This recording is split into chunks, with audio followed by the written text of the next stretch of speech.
so it's your boy Daquan back in here with a high quality build video. I'm here with my boy Arturo, I'm here. How's it going?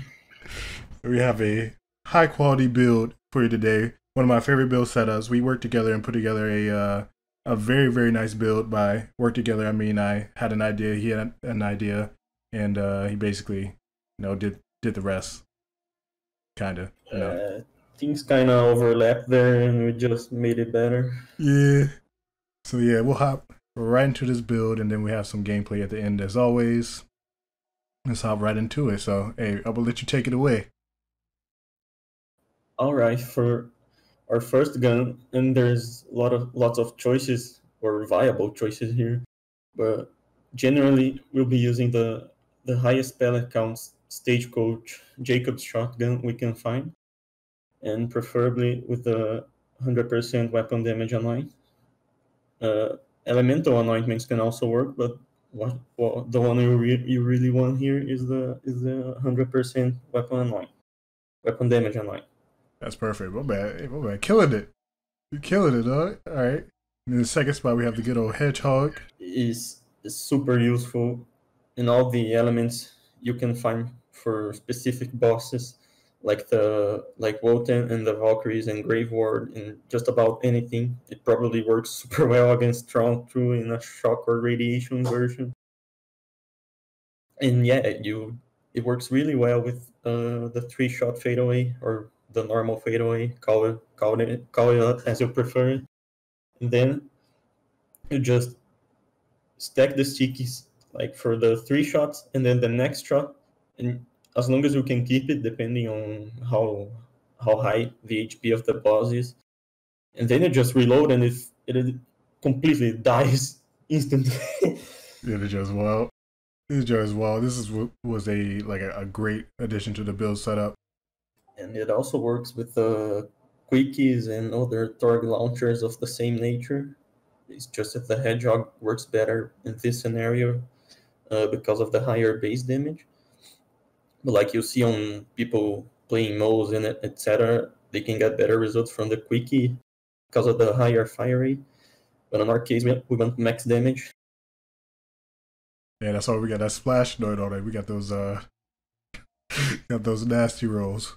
Got the good old brainstormer. This one is something that we've run around with quite a bit, and it is one of the stronger guns inside of the different fadeaway setups for Flak. It's just an amazing gun to get us inside of fadeaway, back outside of fadeaway. It would just eat through different targets with nice AoE, and that's basically it for this one. Got anything else you want to add to the mix? This gun is being used on just about anyone, and I don't know how long it'll stay like this. Yeah. But on Flak, it has a very special interaction with Megavar, Leave No Trace and Head Count, which gets your cooldowns back super fast and allows you to spend your action skills. So it's always a choice to have in your build, and it'll be good no matter what. It also can crit without Megavar. The Tesla beams can crit without Megavar, just much less. But generally, you want Megavar with this always. And then we got the good old lump in the 4th slot. This is a amazing launcher. You wanna take it away? Oh, if you have something to say on it. Oh yeah, since I'm the lump guy. Since I'm the lump guy out here. What you can call talk about the 4th slot in general, but talk about the lump a bit. Mm-hmm.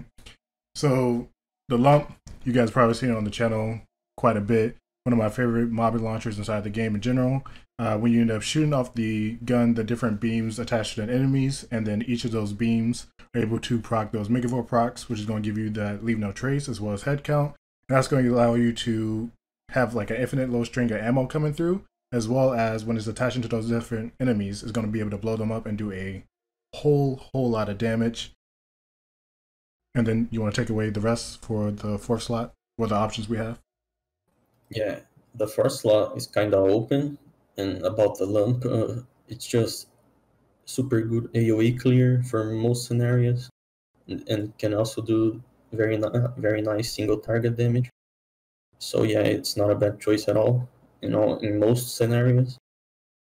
And about the force slot in general, or whatever slot you have left in your build, you can use a variety of guns or just about anything you prefer. For example, the Alchemist, or a Recursion, or Conference Call for Wotan, the Valkyries, Krakens, and whatever has a hitbox big enough to be able to abuse it. Cutsman, another AoE choice, Maggie, just about anything works. Got the shield. We got a few more slots left. You want to talk about the stopgap or whatever you want to use for the shield? Because Right. What's up? About the shields, Mm-hmm. there's plenty of viable choices, considering how you usually just run Transformer. Here you might have like actual undecision on what to use, because Fade Away allows you to completely recharge Stopgap if you wait long enough, which means you get the special effect consistently when you get out of Fade. And also you can use Recharger. We don't have one here, I think, but you can use one of those. Like, it has a 20 seconds cooldown on the special effect. Fade has like 12 seconds duration, so generally you can kind of loop the effect very nicely. And yeah, any shields that can abuse Fade uptime are good here, and Transformer is just good in general, so yeah, pick your poison in this scenario. Very dope. Yeah, I'll probably mix it up a little bit. Probably play around with the stopgap. I did a few clears with the stopgap actually, and then Transformer, so I don't get hit for like 17k by the Valkyries. You know, that's Oh, yeah, it's super nice actually. Like, if you can get it charged up, it works really well for your survival outside of Fade. Class mods there is also some choice things to do here. Cosmic Stalker is just absolutely ramps up your damage to ridiculous levels while mobbing, and some bosses like the Valkyries and Kraken at the beginning of the raid, you can also use it because you have your Q skills up from the mobbing you did before it. So it's just completely absurd. it does too much work. It does way too much work. And then for things like the Lump or the Hedgehog and single target weapons, not single target weapons, single pellet or unlisted pellet weapons, you can use a Deadeye class mod, which gives you Two-Fang. You can get a nice Two-Fang roll on it for the extra projectiles, which should give you more chances to proc Leave No Trace and head count. So yeah, that works super well too. It's also pretty good for bossing. You can also run a Bounty Hunter for bossing, and it generally outperforms Deadeye, just for the sheer amount of bossing bonuses you get from Hunter's Eye, because supposedly that actually works on bosses. According to the class mod effect. Everyone had some doubts on it regarding this, but supposedly it works, so yeah. And if you can get a nice roll of damage in the Hunter's Eye or Dangerous game, it's perfect for just about any scenario in regards to bossing. Like, most bosses it'll do plenty fine. So we got the good old grenade slot. We got the Mitosis Hunter Seeker. I've talked about this a little bit. It is one of the better grenades for Flak in particular, especially when you end up using the lump, because of the Leave No Trace procs combination with the Megavore. Works out very well. You have some good quality stuff to add. Yeah, it should also work decently with the Hedgehog or whatever your sticky launcher is. So if you manage to wait a bit after before doing your last shot, you should be able to get an extra shot off consistently if you wait for the grenade to proc Leave No Trace. And it's also just good in general with any weapon, actually, because it'll proc some of your best skills because it's gun damage. So yeah, it also stacks Furious Attack, which is pretty nice to know on some weapons like the Stagecoach, which have slower rate of fire. It helps you maintain the stacks up all the time. and that is the Mitosis Hunter Seeker high quality grenade. Of course, you can run a different grenade such as the Murtacular or the Reoccurring Hex if you do not have a Hunter Seeker of this quality. Yeah, the piss grenade is also good. Oh yeah, here. and definitely the piss grenade. If you remember to just randomly throw it around, you begin extra damage. It just chunk it at the enemies real quick. So last off, we have the high quality Last Stand 50 Rush. Typically inside of my little build setups, you probably see me run a Last Stand auto idle, and I'll let you take away the rest. Yeah, in this case, we don't really need auto idle, but if you tend to have survivability problems, you can run one. But if you do things like correctly most of the time, you'll not be needing one, I'd say, because it feels like that consistently to me at least. You can also run, if you're running more of a shotgun setup, like if you want to use bang sticks or things like that, paired with a stagecoach or whatever, you can run a splatter gun instead of victory rush.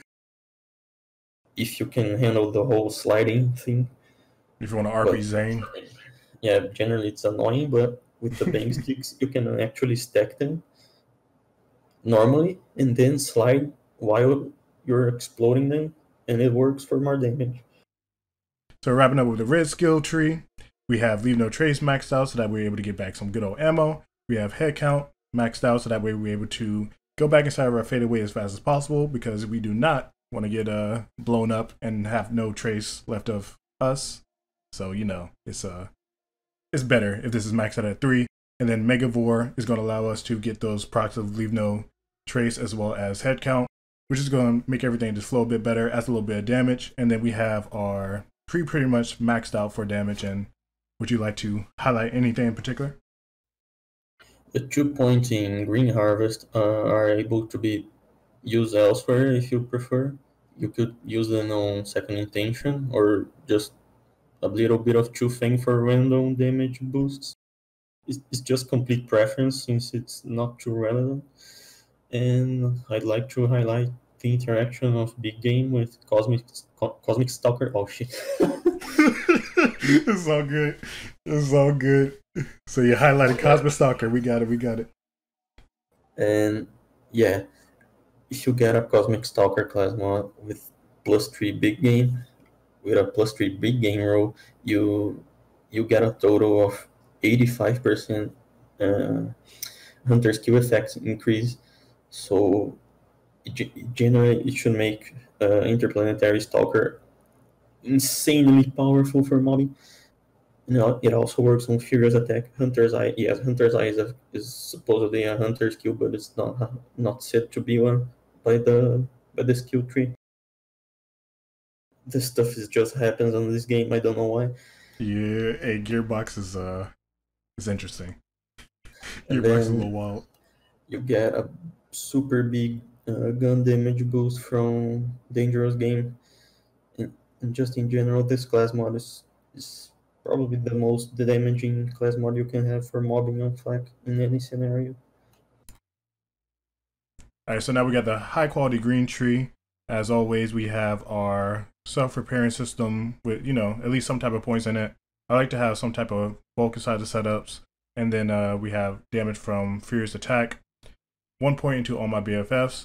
For the slight little variation that I do for the setup, I take a point out of self-repairing system and at least put that point into all my BFFs, so that way the pet is able to stay alive a little bit better. I found that has worked out a little bit better for me. You can play around with those points a little bit.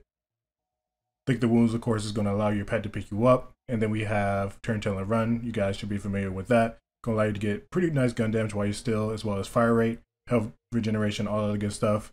And anything else you want to highlight in particular? Yeah, since we're already Turn, Tail, I should mention Turn, Tail, and Run. I should mention how it works with Torg stickies.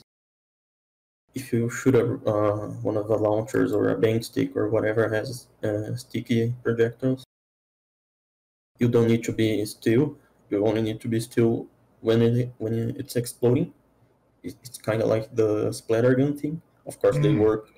They don't really work together in this case. Yeah. both the splatter gun and the skill. But if you run that with a bank stick, you'll be getting extra damage whether you're still or you're sliding. So that's kind of nice. And then we should talk about Hidden Machine. The way Hidden Machine is placed on the Flak damage formula, like we're not getting in depth about that because it's unnecessary, but the way it's placed there makes it really powerful to have, like even more powerful than the power inside. It's better than the capstone of the skill tree, yes, because it nets you much extra damage whenever it's on. So, and with this specific skill setup, we can kind of loop the pet down from fadeaway if we do things right. So you generally have very nice uptime on the skill. It's a super nice damage boost. Also, you talk about self-repairing system. Those points are kind of free to be used elsewhere, like all of them. It depends on your playstyle and preference, so everyone can just experiment with it. I found the 5 points in Eager Queen Press is also pretty nice because of the fade looping thing. Even though it's not a very high cooldown rate value, it's helpful enough. And you can also max BFFs for the pet regen, so yeah, everything of that works really. You want to talk about these real quick, and that's it, my man. We'll be done. Yeah. For the action skill augments on fadeaway, you can basically use any combination you find better. Like right here we have Not My Circus, which is the pet tank, and Unblinking Eye selected.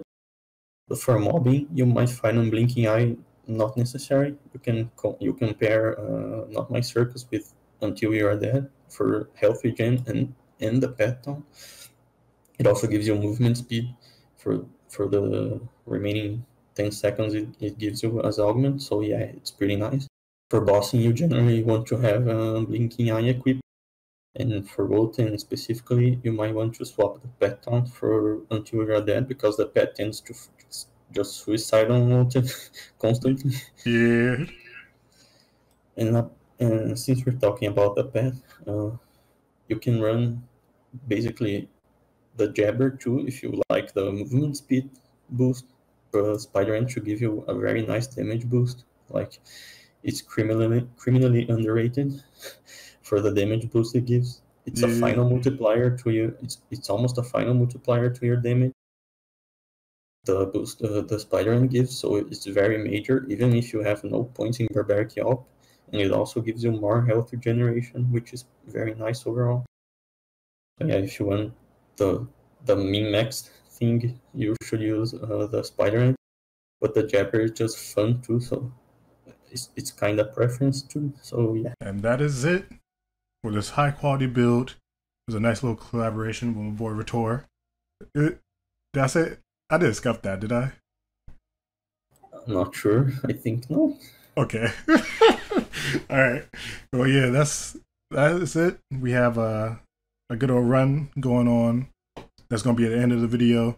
And then also have a video uploaded on Ritor's channel, which I'll have a link to it inside the description. For you guys to be able to see him running the same build and running through the Malawan takedown solo as well. So that way you guys are able to get two different perspectives, same build, like two different play styles a little bit. They're a little bit different. They're not too different, but you guys will be able to enjoy that. Appreciate you guys watching. Appreciate my boy Ritor for coming through with the high quality build that we worked on. And yeah, that's it. Hey, peace out, amigos.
Good find, Bees.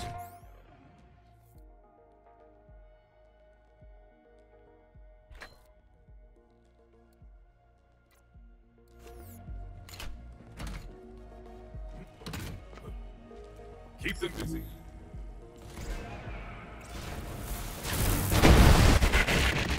Time to fight.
your target. Light that giant bastard up.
You see me?